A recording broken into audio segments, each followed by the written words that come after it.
ओम नमः शिवाय। मैं मुकेश कुमार मिश्र अपने चैनल एस्ट्रोलॉजी एंड आयुर्वेदा में आप सभी मित्रों का हार्दिक अभिनंदन करता हूं। और आज आप सभी मित्रों के समक्ष हम जो टॉपिक को लेकर के उस टॉपिक का नाम है लीवर। मानव शरीर का एक बहुत बड़ा अंग लीवर होता है, जिसके माध्यम से आप अनेक प्रकार के रोगों को ठीक कर सकते हैं। तो सबसे पहले आज हम आप लोगों को ये बताएंगे कि लीवर से संबंधित जो रोग होते हैं उनमें प्रमुख रोग क्या क्या होते हैं, और लीवर का संबंध किन ग्रहों से होता है, और लीवर से संबंधित समस्याओं को कैसे ठीक करें। इन तमाम बातों की जानकारी आज के एपिसोड में देने वाले हैं। अतः धैर्यपूर्वक और ध्यानपूर्वक आज के एपिसोड को सुने, और सुनने के बाद अपनी जिंदगी से लीवर जनित समस्या हो या गुरु ग्रह जनित समस्याएं हो, उन सब समस्याओं का समापन कर ले। तो सबसे पहले यह चर्चा करते हैं कि गुरु ग्रह से संबंधित प्रमुख रोगों में क्या क्या होता है। तो सबसे पहले आपका लीवर सिरोसिस जो रोग होता है वो गुरु ग्रह से संबंधित भी होता है और आपके लीवर से संबंधित भी होता है। इसके अलावा आपका पीलिया जो रोग होता है वो भी लीवर से संबंधित समस्या होता है। पीलिया को अंग्रेजी में जॉन्डिस के नाम से भी जानते हैं। और फैटी लीवर भी लीवर से संबंधित रोग होता है। इसके अलावा भूख नहीं लगना हो या जलोदर की समस्याएं हो या ओवर ब्लीडिंग शरीर से अगर कहीं भी हो रहा है तो इसमें आप लीवर से संबंधित समस्या इसका होता है। इसके अलावा आपको एलर्जी की समस्या हो, शुगर की समस्या हो, वजन बहुत ज्यादा आपका बढ़ गया हो या वजन बहुत ज्यादा कम हो गया है, इस प्रकार के तमाम रोग लीवर से संबंधित रोग ही होते हैं। तो सबसे पहले इसका समापन कैसा क्या किया जाए इसकी चर्चा कर लेते हैं। लेकिन चर्चा करने से पहले आप लोगों से एक नम्र निवेदन करना चाहूंगा कि अगर आप लोगों ने अब तक हमारे चैनल को सब्सक्राइब नहीं किया है तो कर लीजिए, और साथ ही साथ अगर आप लोग अपनी कुंडली का विश्लेषण करवाना चाहते हैं या ज्योतिष शिक्षण चाहते हैं तो नीचे दिए नंबर पर संपर्क करके उस जानकारी को भी प्राप्त कर सकते हैं जो पेड सेवा। अब यह बात करते हैं कि लीवर की बीमारी अगर हो गई है तो उसका निराकरण कैसे करें। और लीवर से संबंधित जो रोग होता है उसका मुख्य ग्रह गुरु ग्रह होता है। गुरु ग्रह आपके अगर कुंडली में कमजोर है तो लीवर से संबंधित रोग ज्यादा परेशान करता है। मीन लगन के जातकों को, धनु लगन के जातकों को, धनु लगन के राशि वालों को या मीन राशि वालों को लीवर से संबंधित रोग ज्यादा परेशान करते हैं। अतः उन लोगों को विशेष उपाय करना ही चाहिए क्योंकि उनका मुख्य ग्रह गुरु ग्रह ही होता है। तो अब कैसे इसका निराकरण करना है इसकी चर्चा कर लेते हैं। तो सबसे पहले जो प्रमुख चीजें लीवर को ठीक करने के लिए होती है उनमें हल्दी होता है। तो हल्दी सामान्य तो हम लोग घर में घरेलू उपयोग तो करते ही। इसके अलावा जो मुख्य चीज होता है भूमि आंवला एक ऐसा वस्तु है आयुर्वेद शास्त्र में जिसके माध्यम से आप किसी भी प्रकार के लीवर से संबंधित रोग को ठीक कर सकते हैं। तो आप भूमि आंवला का प्रयोग कर सकते हैं। इसके अलावा आयुर्वेद शास्त्र में एक और वस्तु है जिसका नाम मकोई होता है।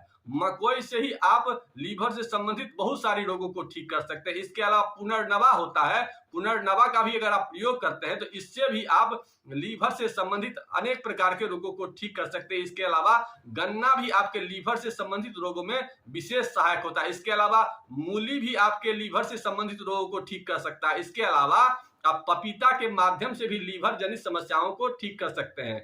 इसके अलावा और भी बहुत सारे ऐसे चीज हैं जिसका सामान्य तौर पर प्रयोग करना तो मुश्किल है, लेकिन उसमें जो प्रमुख चीज है उसमें एक चीज है आपका गौमूत्र होता है। गौमूत्र का भी अगर आप प्रयोग करते हैं तो ये भी आपके लीवर को ठीक करता है। तो अब यह बात करते हैं इसका प्रयोग कैसे करना है। तो सबसे पहले अगर आप इसका प्रयोग दो तरह से कर सकते हैं। सबसे पहले हल्दी तो आप रेगुलर करते ही करते हो, वो करिए ही। इसके अलावा आप भूमि आंवला बाजार से ले आ सकते हैं, या नहीं तो अगर आप किसी गांव देहात में रहते हैं तो वहां पर सामान्य तौर पर मिल जाता है। तो भूमि आंवला ले आइए, मकोई ले आइए, पुनर्नवा लाइए, तीनों को ले आइए और तीनों को एक साथ मिला करके उसका या तो पाउडर बना लीजिए, और अगर पाउडर नहीं है तो काढ़ा बना करके भी इसका प्रयोग कर सकते हैं। काढ़ा कैसे बनता है तो 4 कप पानी डालिए और 4 कप पानी डालने के बाद उसमें 1 चम्मच जो है ना तीनों का मिक्सर पाउडर डाल दीजिए और उसे खूब बॉयल कीजिए। और बॉयल करने के बाद उसमें से जब 1 कप बच जाए तो सुबेरे उसका खाली पेट छान करके पीजिए। अगर आप लोगों को ये तीनों चीज नहीं मिलता है तो पतंजलि स्टोर तो सब जगह उपलब्ध है। तो पतंजलि स्टोर में भी इसका आपको सर्वकल्प क्वाथ के नाम से एक पैकेट आता है जो 35-40 रुपया के आसपास में आता है। उसको आप घर पे ले आकर के भी इसका प्रयोग कर सकते हैं। इसके प्रयोग से आप देखेंगे लीवर जनित जो भी समस्याएं हैं उन सब समस्याओं का आप समापन कर पाएंगे। इसके अलावा जो साधारण लोग जिनको लीवर से संबंधित समस्या है उनको क्या करना है तो उनको गन्ना का जूस बाजार में तो मिलता ही है, हर एक प्रदेश में मिलता है, तो गन्ना का जूस प्रयोग करना है और गन्ना के जूस में थोड़ा सा चूना डालना है। चूना डाल करके और गन्ना के जूस को, चूना कितना डालना है तो चूना आपको गेहूं के दाना के बराबर जाना, मटर दाना से थोड़ा सा छोटा, मतलब आधा ग्राम के आसपास में चूना डाल करके और उस गन्ना के जूस में मिला करके और बढ़िया से उसको पीना है। ऐसा आप करेंगे तो लीवर जनित समस्याएं का समापन हो जाएगा। इसके अलावा इसमें क्या क्या और चीज विशेष परहेज करना है, तो सबसे पहले आपको मैदा से बने सामानों का प्रयोग बिल्कुल भी नहीं करना, क्योंकि मैदा जितना आप चिकना सामान खाएंगे उतना लीवर आपका सही से एक्टिव नहीं होगा। तो मैदा से बने सामानों का आपको परहेज करना है। इसके अलावा अपने भोजन में ये ध्यान रखिए कि पपीता का प्रयोग जरूर होना चाहिए। जब भी पपीता का सीजन हो, और सीजन हो तो देसी पपीता का प्रयोग करिए, इसका विशेष ध्यान रखिए।